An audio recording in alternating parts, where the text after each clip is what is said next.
Well, welcome to another edition of Carolina Wildside, and this time we're taking it out and about. I'm Miles Crosby. I'm Ben Alderman. And Ben, of course, it's the Southeastern Wildlife Expo, the 28th annual Southeastern Wildlife Expo, and we got a packed show. We're going to be at Brittlebank Park. We're going to be once again over at the Marion Square. We're going to be talking about all the different things the CWS has to offer, including great art, lots of stuff for the whole family. It looks like the crowd braved the snow last night, our rare snow, and you can't stop duck hunters and outdoorsmen from coming out and celebrating the outdoors, and we got a good crowd out here today. And no doubt, Ben, like you were saying, we had a good bit of snow, as a matter of fact, in some areas of the low country, but we've had a great time out here. The snow's starting to, I obviously started melting, but it was still fun to see it. I always tell people we get just enough snow. It comes so rare that when it's here, it's a treat, and then it goes away. Absolutely. Now, we just got through watching the dock dogs, which I love to watch. I love to watch athletic dogs, and we had a dog from Mount Pleasant actually jump over 20 feet, 21 feet. 21.1, I think is what they said. That's so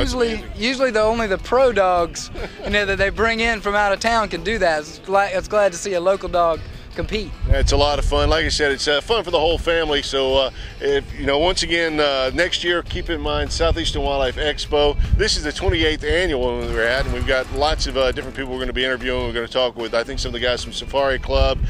You actually met a friend with the Sporting Classic magazine. Right, Larry Chesney from Sporting Classics.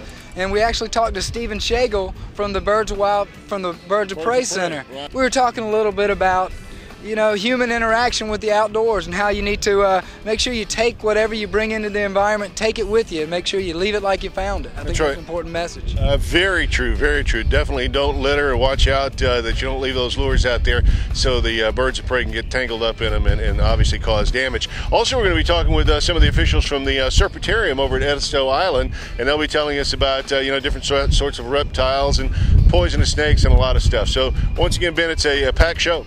I think we're going to have a great show this week. I love getting out here in the crowd, and it's an infectious enthusiasm. Outdoorsmen, hunters, and fishermen are the original conservationists, and it's great to support a great cause. So true. Once again, from the 28th annual CWS Southeastern Wildlife Expo, I'm Miles Crosby for Carolina Wildside. We'll be right back.